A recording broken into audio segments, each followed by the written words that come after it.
గొడవలు దాడులతో ఏపీలో సార్వత్రిక ఎన్నికల పోలింగ్ ముగిసింది.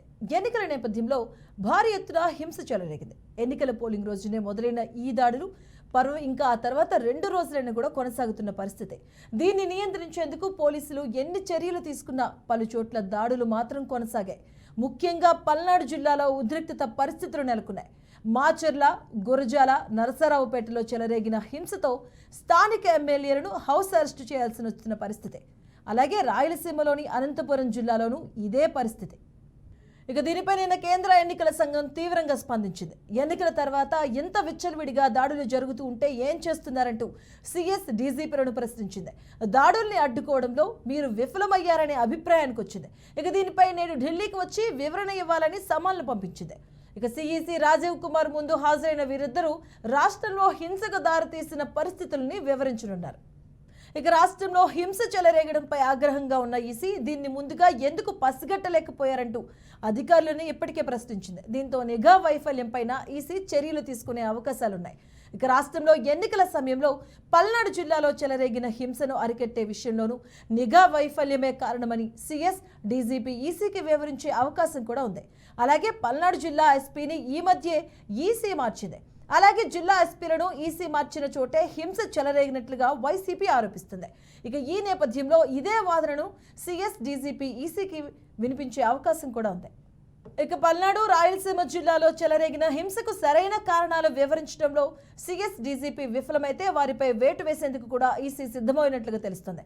ఇప్పటికే డీజీపీ రాజేంద్రనాథ్ రెడ్డిని మార్చి హరీష్ కుమార్ గుప్తాను నియమించిన ఈసీ ఇప్పుడు ఆయన్ను మార్చే అవకాశాలు లేకపోయినా మందలింపులతో సరిపెట్టవచ్చని కూడా తెలుస్తుంది. అలాగే ఈసీ ఆగ్రహంతో హింసాత్మక ఘటనలు చెలరేగిన జిల్లాలకు సీఈఓ అదనపు బలగాలు పంపారు. అలాగే 144 సెక్షన్ కూడా కొనసాగుతుంది. ఇక నేడు ఈసీ సమీక్ష తర్వాత చర్యలు ప్రకటించనుంది. రైట్, ఇదే అంశానికి సంబంధించిన పూర్తి అప్డేట్స్ మా అమరావతి బ్యూరో చీఫ్ ఏడుకొండలు అందిస్తారు. ఏడుకొండలు ఓటీ ఏదైతే ఇటు ఆంధ్రప్రదేశ్లో ఇటీవల జరిగినటువంటి అల్లర్లకు సంబంధించి ఇటు కేంద్ర ఎన్నికల సంఘం సీరియస్ అయింది. దీనికి సంబంధించి ఇవాళ అటు ఏదైతే సిఎస్ జవహర్ రెడ్డితో పాటు అటు డీజీపీ గుప్తా ఇద్దరు కూడా ఇప్పటికే ఢిల్లీ చేరుకున్నారు. అయితే ముఖ్యంగా ఏదైతే ఇటీవల జరిగినటువంటి అల్లర్లకు సంబంధించి పోలింగ్ సమయంలో సాధారణంగా అల్లర్లు జరుగుతూ ఉంటాయి. దాన్ని నిలువరించడంలో కూడా ఇటు భద్రతా బలగాలు ఎప్పటికప్పుడు తమ కార్యక్రమాలు తమ చేస్తూ ఉంటారు. అంటే కానీ ఇప్పుడు ఇది చూస్తే ఏదైతే ఎన్నికలు ముగిసిన తర్వాత కూడా స్ట్రాంగ్ రూముల వద్ద గొడవలు కానీ అలాగే ఇతర ఏదైతే నాయకులు ఇళ్లలోకి వెళ్ళి దౌర్జన్యాలు తెగబడినటువంటి పరిస్థితి కానీ రోడ్లపైన కర్రలు, కత్తులు, నాటు బాంబులతోటి అలచల్ చేసినటువంటి విధానాలపైన ఎందుకు కంట్రోల్ చేయలేకపోయారంటూ కూడా కేంద్ర ఎన్నికల సంఘం ఇటు డీజీపీ మీద అలాగే సిఎస్ మీద కూడా చాలా సీరియస్ అయింది. ఈ నేపథ్యంలోనే గురువారం నాడు ఢిల్లీకి రావాలి, దీని మీద పూర్తి వివరణ ఇవ్వాలంటూ కూడా ఆదేశాలు జారీ చేసింది. ఇప్పటికి సమన్లు జారీ చేసిన నేపథ్యంలో కొద్దిసేపటి క్రితమే ఇటు సిఎస్ అలాగే డీజీపీ ఇద్దరు కూడా ఢిల్లీ చేరుకున్నారు. ఈరోజు మధ్యాహ్నం 3:30 గంటలకు అటు కేంద్ర ఎన్నికల సంఘం ముందు హాజరు కానున్నారు. పూర్తి స్థాయిలో ఏదైతే రాతపూర్వకమైనటువంటి వివరణ ఇచ్చేటువంటి అవకాశం కూడా కనిపిస్తుంది. అయితే ముఖ్యంగా ఇటు చూస్తే ఆ రోజు ఏదైతే జరిగిందో అల్లర్లకు సంబంధించి ఇది రాష్ట్రంలో 2 రోజుల పాటు జరిగినటువంటి పరిణామాలకు సంబంధించి పూర్తిగా పోలీసుల వైఫల్యం కనిపిస్తుంది, అధికారుల వైఫల్యం కనిపిస్తుంది. ముఖ్యంగా ఇంటెలిజెన్స్ ఇచ్చినటువంటి ఏదైతే హెచ్చరికలు కూడా పరిగణలోకి తీసుకోకుండా ఎందుకు నిర్లక్ష్యం వహించారనే దాని మీద కూడా చాలా సీరియస్గా ఫోకస్ పెట్టినటువంటి పరిస్థితి కనిపిస్తుంది. ఇదే కొనసాగితే రేపు ఏదైతే వచ్చే నెల 4వ తారీఖున జరగనున్నటువంటి కౌంటింగ్ సంబంధించి ఆ సమయంలో పరిస్థితి ఏ విధంగా ఉంటుందనే దాని మీద కొంత ఆందోళన వ్యక్తం చేస్తున్నటువంటి పరిస్థితి కనిపిస్తుంది. రాష్ట్ర వ్యాప్తంగా ప్రశాంతంగా ఎన్నికలు జరగాలంటే కూడా ఇటు రాష్ట్ర ఎన్నికల ప్రధానాధికారి ముఖేష్ కుమార్ మీనా పదే చెప్పినప్పటికీ కూడా కొంతమంది అధికారులను ట్రాన్స్ఫర్ చేయడం అలాగే కొంతమంది అధికారులు సస్పెండ్ చేసినప్పటికీ కూడా కొంతమంది అధికారులు మాత్రం మార్పు రాలేదు. తద్వారానే ఈ యొక్క అల్లర్లు అయితే చెలరేగాయని చెప్పేసి తెలుస్తుంది. ముఖ్యంగా అల్లర్లు జరుగుతున్నాయని తెలిసిన తర్వాత అక్కడ భారీగా పోలీసులు మోహరించాల్సి ఉంది, ఎక్కడికక్కడ కంట్రోల్ చేయవలసినటువంటి అవసరం ఉంది.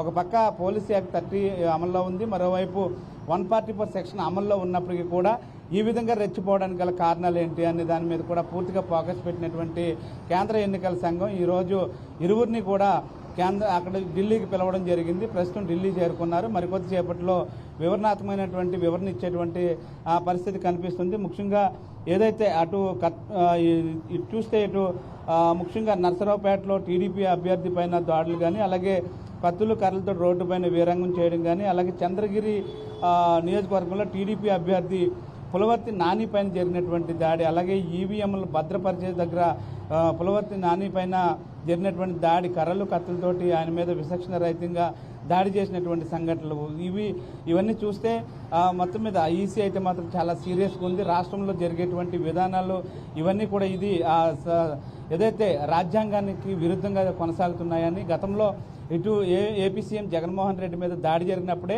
పోలీసులు అప్రమత్తం అవ్వాల్సిన పరిస్థితి ఉంది. అప్పటికి ఏదైతే విజయవాడ పోలీస్ కమిషనర్ని మార్చడం జరిగింది, అలాగే అటు ఏదైతే పల్నాడుకి సంబంధించి కొంతమంది ఐపీఎస్ అధికారులు కూడా మార్చడం జరిగింది. అయినప్పటికీ కూడా మా అధికారుల్లో ఇంకా మార్పు రాకపోవడం, అలాగే ఇక్కడ జరిగినటువంటి గొడవలు కానీ, పల్నాడు అలాగే చంద్రగిరి తదితర ప్రాంతాల్లో జరిగినటువంటి అల్లర్లకు సంబంధించి పూర్తిగా ఇది ఖచ్చితంగా రాబోయే రోజుల్లో ఇది విష సంస్కృతంగా మారిపోతుంది. గతంలో చూస్తే కానీ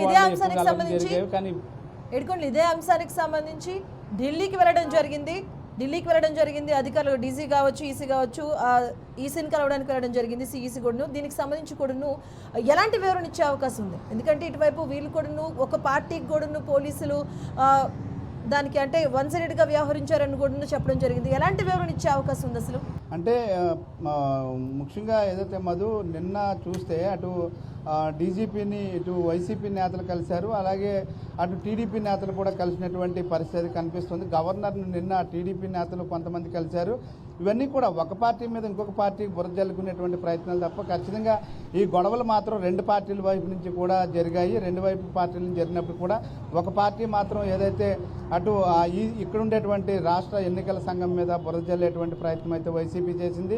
అలాగే టీడీపీ కూడా ఏదైతే పోలీసులు వైసీపీ వైపు ఉన్నారంటూ కూడా టీడీపీ చేస్తుంటే, టీడీపీకి పోలీసులు ఈసారి కొమ్ముగాశారంటూ కూడా వైసీపీ మొత్తం మీద చూస్తే ఇటు అధికారులనే బలిపశువులు చేసేటువంటి పరిస్థితి అయితే కనిపిస్తుంది. మొత్తం మీద రాష్ట్ర వ్యాప్తంగా కూడా జరుగుతున్నటువంటి అల్లర్లకు సంబంధించి అభ్యర్థులే ముందుగా తమకు సంబంధించినటువంటి కార్యకర్తలను వాళ్ళందరినీ కూడా నిలువరించవలసినటువంటి ఆవశ్యకత ఎంతైనా ఉంది. కానీ ఏదైతే గొడవలు జరుగుతాయని చెప్పేసి డేంజర్ జోన్లుగా గుర్తించినటువంటి ప్రాంతాల్లో ముందుగానే తగు జాగ్రత్తలు తీసుకోవాల్సినటువంటి పోలీసులు ఎందుకు తీసుకోలేదు, ఉన్నతాధికారులు దాని మీద ఎందుకు పర్యవేక్షణ లోపం వచ్చిందనే దాని మీద కూడా పూర్తిగా ఫోకస్ పెట్టింది. ఈ నేపథ్యంలోనే అటు ఢిల్లీలో ఉన్నటువంటి కేంద్ర ఎన్నికల సంఘం సీరియస్ అయింది. ఇటు సిఎస్కి అటు ఏదైతే డీజీపీకి కూడా ఈ సమన్లు పంపడం జరిగింది. ఈరోజు ఇద్దరు కూడా మరికొద్దిసేపట్లో అటు కేంద్ర ఎన్నికల సంఘం ముందు కూర్చుని పూర్తి స్థాయిలో వివరణ ఇచ్చేటువంటి అవకాశం ఉంది. అయితే దీనికి గల కారణాలు ఏమిటి, ఎవరు బాధ్యులు, దీంట్లోనూ ముఖ్యంగా ఎవరి పాత్ర ఎంతవరకు ఉన్నదనే దాని మీద కూడా పూర్తి స్థాయిలో ఈ రోజు వివరణ ఇచ్చేటువంటి అవకాశం అయితే కనిపిస్తుంది. తదుపరి చర్యలు ఏ విధంగా ఉంటాయనేది మరికొద్ది శ్రీనివాస్ మీరు కాసేపు లైన్లో ఉండి, అలాగే మనతో పాటు శ్రీనివాస్ కూడా యాడ్ అయ్యారు. శ్రీనివాస్, అట్ ప్రెసెంట్ ఏపీలో ఏం జరుగుతుంది, సిచ్యువేషన్స్ ఎలా ఉన్నాయి అసలు? మధు, రాష్ట్రంలో ప్రస్తుత పరిస్థితులు అయితే కొన్ని ప్రాంతాల్లో హింసాత్మక ఘటనలు చోటు చేసుకున్న నేపథ్యంలో ఉద్రిక్త వాతావరణం కొనసాగుతున్న పరిస్థితి అయితే కనిపిస్తుంది. రాష్ట్ర వ్యాప్తంగా జరిగినటువంటి ఏదైతే ఆ ఎన్నికల సరళి ఉందో అందులో భాగంగా కొన్ని ప్రాంతాల్లో గతంలో నుంచి ఉన్నటువంటి అంశాన్ని మనం చూసినట్లయితే కనుక కొన్ని ప్రాంతాల్లో ఇటు పల్నాడు ప్రాంతంలో హింసాత్మక ఘటనలు గతంలో కూడా అనేక సార్లు చోటు చేసుకున్న పరిస్థితి ఉంది. అది ఆ లోకల్ బాడీ ఎన్నికలు కావచ్చు, సార్వత్రిక ఎన్నికలు కావచ్చు, ఇతర ఎన్నికలు ఏం జరిగినప్పుడు కూడా అక్కడ పంతాలకి పట్టింపులకి ఆ పౌరుషాలకి పోయిన నేపథ్యంలో కూడా గతంలో కూడా ఈ నానుడి అక్కడ ఉంది. అదే అంశాలు ఎన్నికలు వస్తున్న నేపథ్యంలో అక్కడ సమస్యాత్మకమైనటువంటి పరిసర ప్రాంతాలు కూడా చాలా ఉంటాయి, హింసాత్మక ఘటనలు జరిగే అవకాశాలు ఎక్కువ ఉంటాయని చెప్పని పోలీసు సిబ్బందిని కూడా ఎక్కువ పోలీసు బందోబస్తును కూడా ఏర్పాటు చేసేటువంటి పరిస్థితులు అక్కడ మనం గతంలో కూడా చూసాము. అదే మరొకసారి గుంటూరు జిల్లాలో ఉన్నటువంటి, అంటే గతంలో ఉమ్మడి గుంటూరు జిల్లా, ఇప్పుడు పల్నాడు, నరసరావుపేట, గుంటూరు జిల్లాలుగా పునర్వ్యవస్థీకరణ జరిగిన తర్వాత, జిల్లాల పునర్వ్యవస్థీకరణ జరిగిన తర్వాత పల్నాడు జిల్లా వాతావరణం కూడా ఇప్పటికీ అదే కంటిన్యూ అవుతుందని చెప్పుకోవచ్చు. మరొకసారి మనం చూసినట్లయితే కానీ రాయలసీమలో ఉన్నటువంటి కొన్ని ప్రాంతాలు కావచ్చు, అదేవిధంగా నెల్లూరు జిల్లా, ప్రకాశం జిల్లాలో కొన్ని ప్రాంతాలు కావచ్చు, అదేవిధంగా ఉత్తరాంధ్రలో కొన్ని ప్రాంతాలు కావచ్చు. అంటే ఈ కొన్ని ప్రాంతాల్లో ఎక్కువ సందర్భాలు, ఎన్నికలు జరిగిన కొన్ని సందర్భాల్లో కూడా కొన్ని చోట్ల హింసాత్మక ఘటనలు జరగడం, కొన్ని చోట్ల హత్యల వరకు కూడా వెళ్ళినటువంటి పరిస్థితులు మనం చూస్తూ ఉన్నాము. సో అదే నేపథ్యంలో మరొకసారి పల్నాడు జిల్లా రగిలిందని చెప్పుకోవచ్చు. ఆ నేపథ్యంలో పల్నాడు జిల్లాలో ఎక్కువ హింసాత్మక ఘటనలు, అంటే ఊర్ల మీద పడి దాడులు చేసుకునేటువంటి పరిస్థితులు, మహిళల మీద దాడులు జరిగినటువంటి పరిస్థితులు, ఇలా హింసాత్మక ఘటనలు, రక్తపాతము అనే అంశాన్ని మరొకసారి పల్నాడు జిల్లాలో తెర మీదకి తీసుకురావడంతో పాటు జరిగినటువంటి పోలింగ్ విధానం కావచ్చు, అదేవిధంగా ఈవీఎంలు ధ్వంసం చేయడం కావచ్చు, దాడులు ప్రతి దాడుల మీద నేపథ్యంలో జరిగినట్టు కావచ్చు. అదేవిధంగా తిరుపతిలో మనం చూసినట్లయితే పద్మావతి చోట జరిగినటువంటి ఏదైతే ఈ ఒక 1 రౌండ్ కాల్పులు జరిగినటువంటి అంశం కావచ్చు, అక్కడ రాళ్లు విసురుకున్నటువంటి సందర్భం కావచ్చు, ఆ కార్లు వెంటబడి అద్దాలు పగలగొట్టినటువంటి పరిస్థితి కావచ్చు, ఇలాంటి అన్ని హింసాత్మక సంఘటనలన్నింటికి సంబంధించి కొన్ని ప్రాంతాల్లో జరిగినటువంటి ఏదైతే హింసాత్మక ఘటనలు ఉన్నాయో ఈ ఘటనలకు సంబంధించి పూర్తి వివరాలు ఇవ్వాలంటూ కూడా, అంటే పూర్తి స్థాయిలో ఎన్నికల నియమ నిబంధనల ప్రకారం, ఎన్నికల నియమావళి ప్రకారం శాంతియుతమైనటువంటి వాతావరణంలో ఎన్నికలు నిర్వహించాలని చెప్పని ఈసీ ఆదేశాలు ఉన్నప్పటికీ కూడా మొదటి నుంచి కూడా పోలీసులని పక్షపాత ధోరణిలో వ్యవహరించడం కానీ, అదేవిధంగా జరుగుతున్నటువంటి హింసాత్మక సంఘటనలకి ఎక్కడ కూడా ఫుల్ స్టాప్ పెట్టకపోయినా, వాళ్ళ మీద ఎమ్మడిని చర్యలు తీసుకోకపోయినప్పుడు కూడా బాధ్యులను పోలీసులు చేస్తామని చెప్పినటువంటి పరిస్థితులు కావచ్చు. మొదటి నుంచి సీరియస్ రిస్ట్రిక్షన్స్ ఉండాలి, సీరియస్ యాక్షన్ ఉండాలి. ప్రతి అంశంలో కూడా ఏదైతే ఇలాంటి హింస చోటు ఉన్నటువంటి ప్రాంతాలు ఏవైతున్నాయో ఆ ప్రాంతాల్లో ప్రత్యర్థులు ఒకళ్ళ మీద ఒకళ్ళు దాడి చేసుకున్నటువంటి పరిస్థితులు కావచ్చు, ఇలాంటి ఏ సంఘటనలైనా దురదృష్ట సంఘటనలు జరగకుండా, అక్కడ పోలింగ్కి ఎలాంటి అభ్యంతరాలు రాకుండా, పోలింగ్ కేంద్రాలకు వచ్చేటువంటి ఎవరైతే ఓటర్లు ఉంటారో వాళ్ళు ఎలాంటి ఇబ్బందులు పడకుండా, ఏది ఒకళ్ళో ప్రలోభాలు పెట్టేటువంటి క్రమంలో కూడా ఒకళ్ళ మీద ఒకళ్ళు జాళ్లు చేసుకోకుండా, ఎలాంటి రక్తపాతకు సంబంధించిన అంశాలు లేకుండా ఎన్నికలంతా నిర్వహణ అంతా కూడా ఉండాలి అని చెప్పని మొదటి నుంచి చెప్పినప్పటి నుంచి కూడా సీరియస్ యాక్షన్ ఉండాలి, దానికి సంబంధించినటువంటి శాంతియుత వాతావరణాన్ని అక్కడ నెలకొల్పండి అని చెప్పినప్పటికీ కూడా పారామిలిటరీ దళాలు కావచ్చు, సిఆర్పిఎఫ్ దళాలు కావచ్చు, ఇంతమంది దళాలను అక్కడ పంపించి ఏదైతే ఈ సమస్యాత్మక కేంద్రాల పరిస్థితుల వాతావరణం ఉందో వాటిని తొక్కివేయండి అంటూ చెప్పినప్పుడు కూడా అట్లాంటి రిపీట్ అవడం గల కారణాలు ఏంటి అనే దాని మీద ఒక పక్క నుంచి కేంద్ర ఎన్నికల శ్రీనివాస్ అంటే ఈ ఘటనలకు సంబంధించి కూడా ఈ ఘటనలకు సంబంధించి కూడా ఏదైతే చివరిలో అధికారులను మార్చారో ఆ ప్రాంతాల్లోనే ఈ ఘటనలు జరిగాయని వైసీపీ ఆరోపిస్తుంది. అసలు నిజంగా ఆ సిచ్యువేషన్ ఉండిందా? ఎక్కడైతే అధికారులు మార్చిన ప్రాంతాల్లోనే ప్రణాళికబద్ధంగా మాత్రం ఎన్నికలకి వెళ్ళినటువంటి నేపథ్యాన్ని మనం చూస్తున్నాం. అదే ప్రణాళికలో భాగంగా ఎన్నికల నియమావళి అంతా కూడా సజావుగా జరగాలి అంటే కనుక కొన్ని ప్రాంతాల్లో ఉన్నటువంటి ఐపీఎస్లు మీద ప్రతిపక్షాలు కొన్ని ఆరోపణలు చేసినటువంటి పరిస్థితులు ఉన్నాయి. ఈ ప్రాంతంలో ఉన్నటువంటి ఐపీఎస్లు కావచ్చు, డీజీపీ కావచ్చు, వీళ్ళందరూ కూడా ఒక పార్టీకి కొమ్ము కాస్తున్నటువంటి వ్యక్తులుగా ఉన్నారు. కాబట్టి వీళ్ళని తక్షణం ఆ విధుల నుంచి తొలగించండి, పూర్తిగా ఎన్నికలకు సంబంధించినటువంటి ఏవైతే ఎన్నికల విధుల్లో కూడా వాళ్ళు ఎక్కడా లేకుండా చూడండి, దాని ద్వారా ఎన్నికల వాతావరణం అంతా కూడా ప్రశాంతంగా ఉంటుంది, ఎన్నికల ప్రశాంతమైన వాతావరణంలో ఎన్నికలు నిర్వహించుకోవడానికి అవకాశం ఉంటుంది, అక్కడ సీనియర్ ఐపీఎస్ లేండి, అదేవిధంగా నిజాయితీ గల ఐపీఎస్ లేండి అని చెప్పని ప్రతిపక్షాలు కోరటం జరిగింది. అయితే ప్రతిపక్షాల కోరిక మేరకు వీళ్ళు ఏమన్నటువంటి ఐపీఎస్లు అయిపోయినప్పుడు కూడా కేంద్ర ఎన్నికల సంఘం వాళ్ళు పరిశీలించిన తర్వాత కొంతమంది ఐపీఎస్లను బదిలీ చేశారు. ఆ ఐపీఎస్ల బదిలీ ప్లేస్లో కొంత నిష్పక్షపాతకంగా వ్యవహారం చేస్తారు, ఎన్నికల నియమావళి కొనసాగుతుంది అనుకున్నప్పుడు ఈసీ తామే ఒక నిర్ణయం తీసుకుని అక్కడ పోలీసు అధికారులను కూడా నియమించడం జరిగింది. అయితే అక్కడ ఉన్నటువంటి పోలీసు అధికారులు కూడా పూర్తి స్థాయిలో ఇటు ఈసీ పంపించినటువంటి కేంద్ర బలగాలు కావచ్చు, సాయుధ బలగాలు కావచ్చు, అదేవిధంగా లోకల్గా ఉన్నటువంటి పోలీసులు కావచ్చు, వీళ్ళందరినీ ఎప్పటికప్పుడు అప్రమత్తం చేస్తూ ఆ బీట్ అంతా కూడా మానిటరింగ్ చేస్తూ కూడా కమాండ్ కంట్రోల్ రూమ్స్ ఏర్పాటు చేసుకుంటూ వెబ్ కాస్టింగ్ ద్వారా కూడా ప్రతి అంశాన్ని, ప్రతి పోలింగ్ బూత్ని కూడా పరిశీలిస్తూ కూడా ఎన్నికల నియమావళి ఎంత కొనసాగుతున్న పరిస్థితుల్లో అక్కడ అనుకోని విధంగా కూడా సంఘటనలు చెలరేగినాయి. అయితే ఈ సంఘటనలకి చెలరేగడానికి కారణం అక్కడ పోటీ చేస్తున్నటువంటి అభ్యర్థులు, ప్రత్యర్థులకు ఉన్నటువంటి ప్రత్యర్థుల్లో జరిగినటువంటి దాడులు కానీ దీన్ని పోలీసులు ఇప్పటి వరకు కూడా చెప్తున్నటువంటి పరిస్థితి ఉంది. అయితే అక్కడ అనుకున్నటువంటి ఊహించిన విధంగా కూడా ఈ సంఘటనలు చెలరేగుతున్నటువంటి పరిస్థితి కనిపించింది.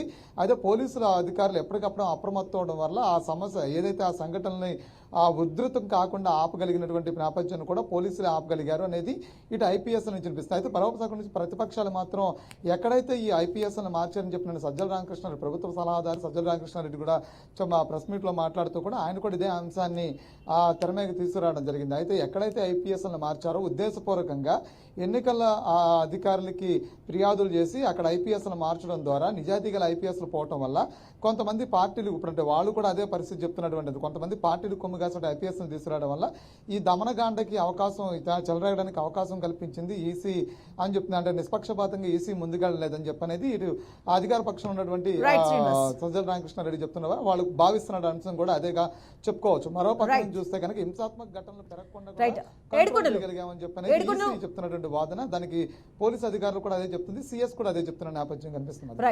రైట్ శ్రీనివాస్, ఏడుకొండలో ఒకసారి ఇప్పుడు సిచ్యువేషన్స్ చూస్తే ఓకే, ఎలక్షన్ జరిగిన 2 days అయినా కూడా 144 సెక్షన్ అమలులో ఉంది. అండ్ June 4th వచ్చేసరికి ఈ సిచ్యువేషన్ టఫ్గా కనిపిస్తుంది. ఎందుకంటే ఆ రిజల్ట్ రాబోతుంది, ఇంకొంచెం ఎక్కువగా గొడవలు ఘర్షణ జరిగే వాతావరణం కూడా కనిపిస్తుంది అట్ ప్రెసెంట్ మనం చూస్తుంటే. మరి దాన్ని ఎలా నివారించబోతున్నారు, ఎలాంటి చర్యలు తీసుకుపోతున్నారు, దానికి సంబంధించిన డీటెయిల్స్ ఉన్నాయా? ఏదైతే ఇప్పుడు ఎలక్షన్ సమయంలో ఓటింగ్ సమయంలో జరిగినటువంటి గొడవలు కానీ ఓటింగ్ జరిగిన తర్వాత కూడా 2 రోజుల పాటు జరిగినటువంటి అల్లర్లు కూడా దృష్టిలో పెట్టుకుని ఇప్పుడు ఇటు ఏదైతే పోలీసు విభాగం అయితే మాత్రం పూర్తి స్థాయిలో ఫోకస్ పెట్టింది. ముఖ్యంగా ఇటు రాష్ట్ర ఎన్నికల ప్రధాన అధికారి అయితే మాత్రం దీని మీద మరింత సీరియస్ అయినటువంటి పరిస్థితి కనిపిస్తుంది. స్ట్రాంగ్ రూమ్ల వద్ద జరిగినటువంటి గొడవలు ఏదైతే చంద్రగిరిలో స్ట్రాంగ్ రూమ్ల వద్ద జరిగినటువంటి గొడవలను కూడా దృష్టిలో పెట్టుకుని ఈసారి ఏదైతే వచ్చే నెల 4వ తారీఖున జరగనున్నటువంటి ఈ యొక్క కౌంటింగ్ సంబంధించి 3 అంచెల భద్రతను అయితే ఏర్పాటు చేశారు. ఎక్కడా కూడా ఎటువంటి అవాంఛనీయ సంఘటనలు జరగకుండా ముఖ్యంగా స్ట్రాంగ్ రూమ్ల వద్ద అలాగే ఏదైతే కౌంటింగ్ కేంద్రాలు ఉన్నాయో కౌంటింగ్ కేంద్రాల వద్ద 3 అంచెల భద్రతను ఏర్పాటు చేసి ముఖ్యంగా వారు ఇష్యూ చేసినటువంటి పాస్లు ఉన్నటువంటి వ్యక్తులు మాత్రమే లోనికి అనువదించేలాగా సుమారు 100 నుంచి 200 మీటర్ల దూరంలో కూడా ఈ యొక్క జనాల్ని ఆపేసేలాగా ముఖ్యంగా ఎవరు కూడా ర్యాలీలు అటువంటివి చేయకుండా పూర్తి స్థాయిలో కట్టుదిట్టమైనటువంటి భద్రతను ఏర్పాటు చేయాలని, అలాగే రాష్ట్ర వ్యాప్తంగా కూడా ఈ ఎన్నికలు కౌంటింగ్ అయిన తర్వాత ఎవరో కూడా ఎటువంటి ర్యాలీలు కానీ అలాగే ధర్నాలు కానీ ఇటువంటివి నిర్వహించకుండా కూడా పోలీసులు మరింత కఠినమైనటువంటి చర్యలు తీసుకోవాలంటూ కూడా ఇప్పటికే ఆయన ఆదేశించారు. ఎందుకంటే రాష్ట్రంలో జరిగినటువంటి ఈ హింసలు ఏవైతే ఉన్నాయో ఇప్పుడు ఇది దేశవ్యాప్తంగా కూడా ఇది ఆంధ్రప్రదేశ్కి రికార్డు స్థాయిలో ఓటింగ్ శాతం పెరిగినప్పటికీ కూడా ఈ అల్లర్లతో మాత్రం రాష్ట్రం అయితే మాత్రం అటు ఇతర రాష్ట్రాల్లో కూడా దీని వైపు చూసేట్లాగా చేసింది. అండ్ ఇంత హింసాత్మక ఘటనలు గతంలో ఎక్కడ కూడా జరగలేదు. అయితే ఈసారి జరిగినటువంటి ఈ హింసలకు సంబంధించి డైరెక్ట్గా ఏదైతే అభ్యర్థులు ఉన్నారో అభ్యర్థుల మీద దాడులు చేసేటువంటి పరిస్థితి నెలకొంది. కాబట్టి ఖచ్చితంగా 4వ తారీఖున జరిగేటువంటి కౌంటింగ్ సంబంధించి మరింత పటిష్టమైనటువంటి భద్రతను ఏర్పాటు చేయాలంటూ కూడా ఇప్పటికే పోలీస్ శాఖనైతే ఆయన ఆదేశాలు జారీ చేశారు. ముఖ్యంగా ఇటు సిఎస్ అలాగే డీజీపీ ఇప్పటికే ఢిల్లీ చేరుకున్నారు. ఢిల్లీ చేరుకున్న తర్వాత ఇప్పుడు కేంద్ర ఎన్నికల సంఘం ఇచ్చేటువంటి సూచనలు కూడా ఇక్కడ ఆంధ్రప్రదేశ్ మీద ఉండబోతున్నాయి. ఆంధ్రప్రదేశ్లో మరింత పటిష్టంగా కూడా ఈ యొక్క ఎన్నిక నిర్వహణ జరిగిన తర్వాత ఇప్పుడు ఏదైతే కౌంటింగ్ సంబంధించి మరింత భద్రతను అయితే పెంచేటువంటి అవకాశం అయితే కనిపిస్తుంది. ఇప్పుడు 3 అంచెల భద్రత కాస్త 7 అంచెల భద్రతగా కూడా మారేటువంటి అవకాశాలు అయితే కనిపిస్తూ ఉన్నాయి. ఖచ్చితంగా అల్లర్లు జరుగుతాయనేటువంటి నిఘా వర్గాల హెచ్చరికలతోటి మరింత అప్రమత్తమయ్యారు. Madhu. Right, thank you Yedukondalu. Right, thank you Srinivas for the details. Right, ఇది వాళ్ళ special drive. Keep watching BRK News.